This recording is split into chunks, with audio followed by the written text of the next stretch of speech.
Hello बच्चों, अब हमारा लेक्चर नंबर 8 चलता है। एक समान वैद्युत क्षेत्र में रखे वैद्युत द्विध्रुव पर कार्यरत बल युग्म का आघूर्ण। तो एक समान वैद्युत क्षेत्र, ये एक समान वैद्युत क्षेत्र है। एक समान वैद्युत क्षेत्र कहते हैं किसे हैं?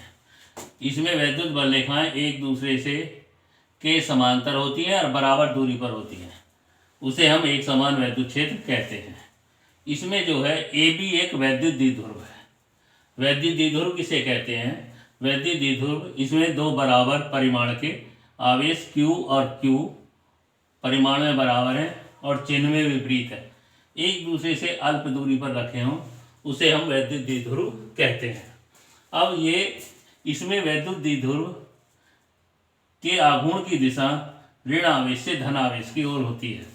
तो अब इसमें जो है वैद्युत द्विध्रुव वैद्युत क्षेत्र में क्षेत्र के साथ थीटा कोण बनाते हुए ये रखा है। अब इसके धन आवेश पर लगने वाला वैद्युत बल F1 बराबर QE, इसकी दिशा क्या होगी? वैद्युत क्षेत्र के अनुदिश होगी। ऋण आवेश पर लगने वाला वैद्युत बल F2 बराबर QE, इसकी दिशा वैद्युत क्षेत्र के विपरीत होगी। ये दोनों बल परिमाण में बराबर हैं, क्योंकि ये भी Q ही है, ये भी Q है, लेकिन दिशा में विपरीत है। ये इधर को है, ये इधर को है, और अलग अलग बिंदु पर हैं। यहाँ A पर, ये B पर हैं। तो ये एक बलयुग्म बना रहे हैं। तो बलयुग्म बनाने के कारण इन पर एक द्विध्रुव पर एक प्रत्यानयन बलयुग्म लगता है। तो प्रत्यानयन बलयुग्म का आघूर्ण प्रत्यानयन बल युग्म का आघूर्ण, यानी कि इसे हम कहते हैं टॉय। टॉय बराबर होगा इन दोनों में से एक बल F1 या F2 का परिमाण, केवल परिमाण लेंगे हम, परिमाण, और इनके बीच की लंबवत दूरी, यानी कि इन दोनों बलों रेखाओं के बीच की लंबवत दूरी, यानी कि AC, या टॉय बराबर ये कितना हो जाएगा? QE गुणा AC। ये मैंने समीकरण नंबर 1 लिख दी। अब चित्र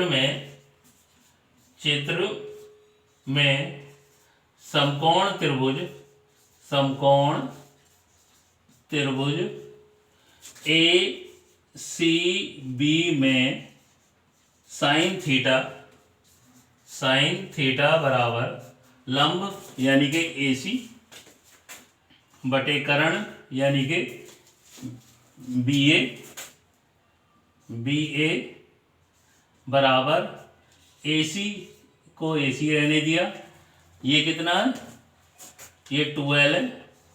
तो ये या AC बराबर 2L साइन थीटा। ये समीकरण होगी 2। समीकरण 1 और 2 से समीकरण फर्स्ट एंड सेकंड से टॉय बराबर QE गुणा AC की वैल्यू ये 2L साइन थीटा बराबर 2QL, एक साथ E आ गए और यहाँ फिर साइन थीटा। अब ये लिख दिया मैंने TE साइन थीटा, जहां 2QL बराबर P द्विध्रुव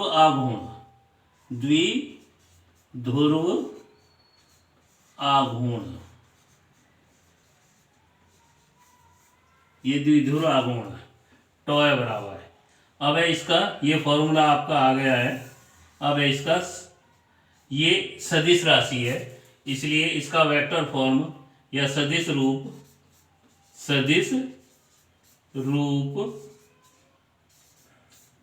वेक्टर टॉय बराबर vector p cross vector e।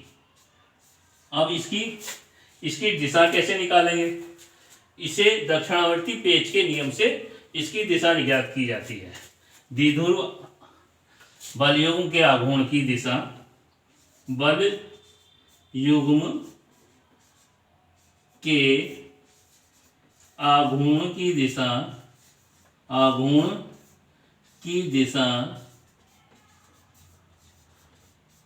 दक्षिणावर्ती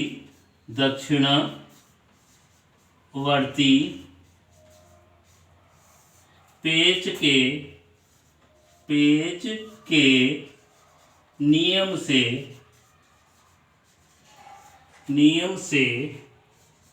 ज्ञात करते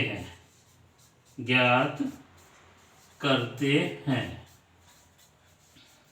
अब इसमें मैं आपको कुछ विशेष स्थिति बता रहा हूं। विशेष स्थिति पहली स्थिति नंबर एक, यदि थीटा बराबर, यानी कि यदि थीटा बराबर 0 या 180 डिग्री, तब टॉय बराबर 0 क्यों होगा? इस सूत्र में रख देंगे थीटा की जगह 0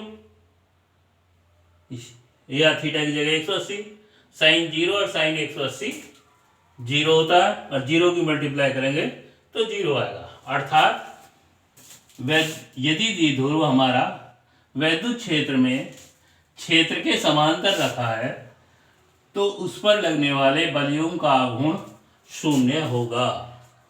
नंबर 2, यदि थीटा बराबर 90 डिग्री, तब टॉय मैक्स यानी कि द्विध्रुव आघूर्ण में अधिकतम होगा, यानी कि PE। अर्थात यदि द्विध्रुव वैद्युत क्षेत्र के लंबवत रखा है तो उस पर लगने वाला बलयुग्म का आघूर्ण अधिकतम होगा। अब मैं द्विध्रुव आघूर्ण बलयुग्म के आघूर्ण की परिभाषा बता रहा हूं। तो बलयुग्म के आघूर्ण की परिभाषा, बल युग्म के आघूर्ण की परिभाषा, आघूर्ण की परिभाषा बताने जा रहा हूं। तो परिभाषा कैसे निकालेंगे? देखो इस सूत्र में, यानी कि इस सूत्र में E बराबर, यदि एक न्यूटन प्रति कूलाम रख दें, यानी कि रखने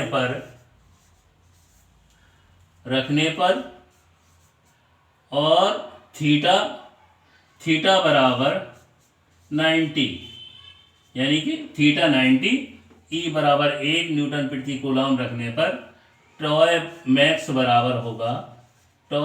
बराबर P।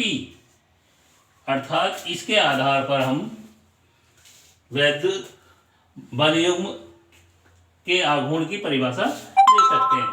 यदि एक समान वैद्युत क्षेत्र में, अब देखो परिभाषा बना रहे हैं, यदि एक समान वैद्युत क्षेत्र में वैद्युत द्विध्रुव क्षेत्र के लंबवत रखा हो और वैद्युत क्षेत्र का परिमाण 1 न्यूटन प्रति कूलाम हो, तो उस पर लगने वाले बलयुग्म का आघूर्ण टॉय मैक्स द्विध्रुव के आघूर्ण के बराबर होगा।